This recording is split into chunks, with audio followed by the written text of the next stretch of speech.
what I wanted. Yeah. I said, this is how what kind of sister I'm looking for, and this is exactly how I am. These are my positives, these are my negatives. If there's a sister out there that fits this criteria, it's like a job thing. Please get apply, in touch. please apply. Well, 17 sisters applied. So, okay. So I was not sure which of these sisters are telling me what I want to hear and which ones are not. So I came up with this questionnaire that didn't have right or wrong answers. Okay. And I sent it to all 17 sisters, and one sister answered them correctly. And that's the one I married, and she lived here in London. I met her in Hyde Park. The next day, So what were these questions that you asked? Tell us. I asked questions like questions that don't have right or wrong answers. Are you more social or are you more reserved? When you get mad, how do you communicate?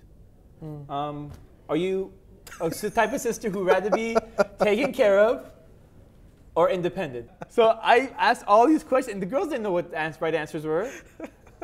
And then it worked. I got married, and guess what? My friend comes up to me and says, Ali, where are those questions that you asked your wife and you got married? I said, here they go. Can I use these questions? And he went and got married. Back in the good old days, you'll find your future spouse via friends, family, Islamic conferences, etc. But these days, more and more people are finding themselves online to find their future husbands and wives. The World Wide Web.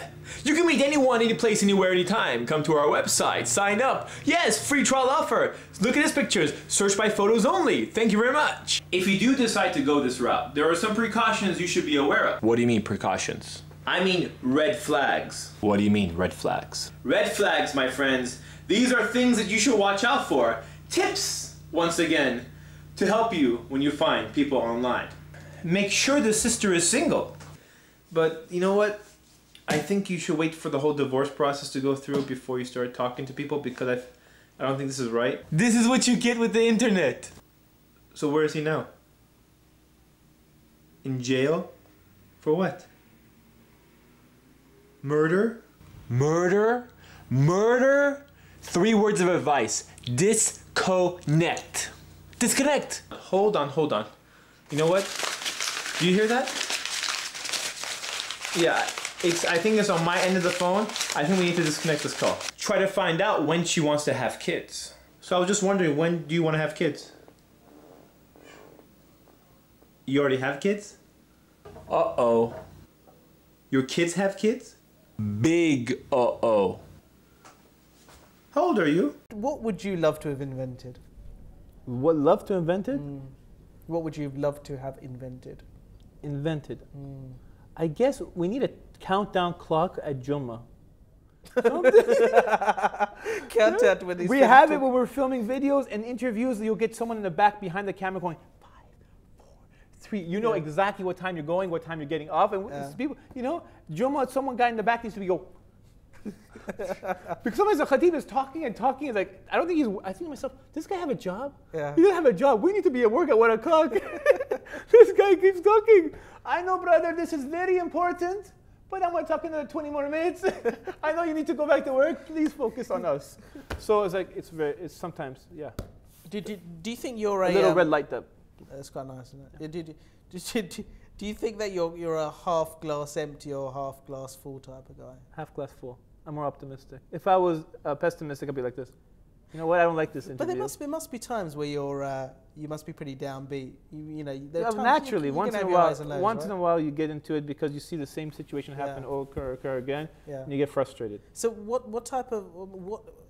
do you do when you feel that you're feeling a bit low? How do you yourself pick yourself up? Do you become quite quiet? Do you just like time by yourself? I go play basketball. Okay. Or martial arts. Martial arts? Yes. MashaAllah. I'm just joking. No, I do different type of martial arts. I do hand-to-hand combat. Yeah. So random, Baba Ali, you do comedy. Do you make jokes? Actually, I make jokes during hand-to-hand combat, and the people in my Wing Chun class are very serious until they're sparring with me. They start laughing.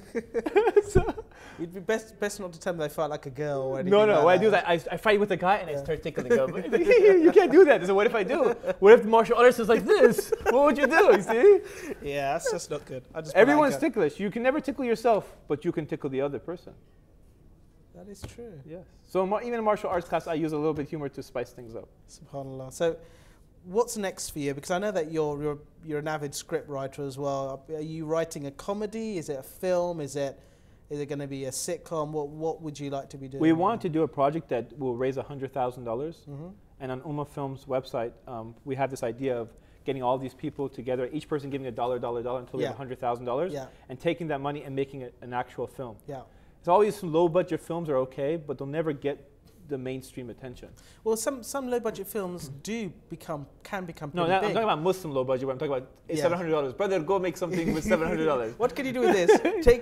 Take my 30-year-old video camera. See if that will use my Canon codes. Yes. So even with 100,000, it's considered very low budget, Yeah. but we're trying to do something decent. Yeah. So it's just we're stepping stones. Our first film was $700. Our second film was $7,000. So now we're taking a big step of 100,000. Let's see how that Inshallah. goes. Inshallah. What do you think you would have liked to have done if you weren't doing what you're doing now? A hostage negotiator.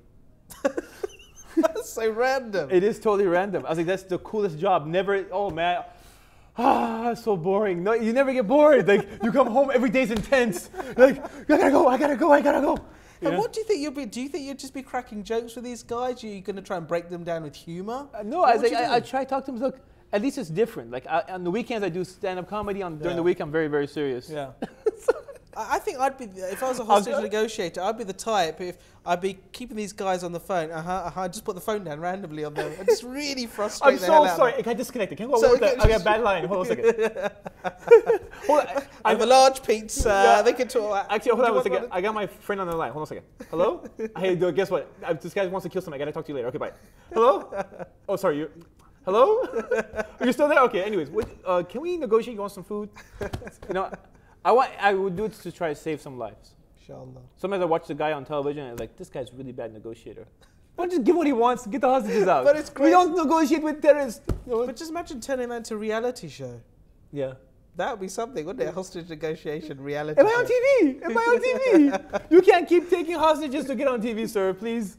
No, it wouldn't work. So, what would you say in terms of your advice for people watching who, would like to express themselves? I think for you, probably never thought that you would end up doing this. This is like a big, I suppose, leap of faith for you. You thought, okay, I'm going to do something which addresses some issues. What would you say to those people watching who want to do something similar? May not be reminder videos, but want to help or address some injustices in some way. What would you say to them? See, everyone, Allah subhanahu wa ta'ala has given many talents to many different people. Yeah.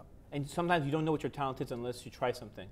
I was never interested in doing any type of comedy, and I'm still not, I don't consider myself a comedian. And I never thought even doing anything with video.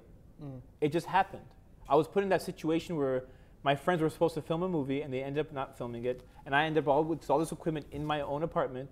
And all I had was a chair and a camera and no cameraman and no microphone man. So I did everything by myself. And alhamdulillah, these videos reached 9 million people.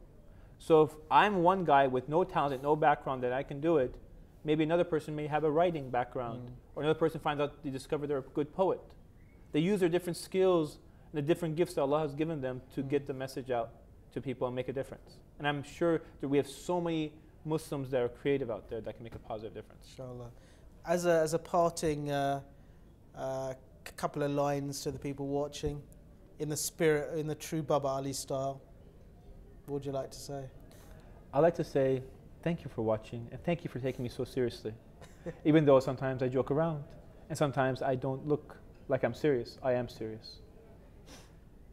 No, I'm just joking. Okay, Jazakallah khair for watching. Baba Ali, even though I do joke around, as I was saying earlier, I do have a serious message in my videos. So, and underline every joke, there's usually a message. So hopefully you're catching the message and not just the humor. Jazakallah khair. This is Baba Ali reminding you just in case you forgot.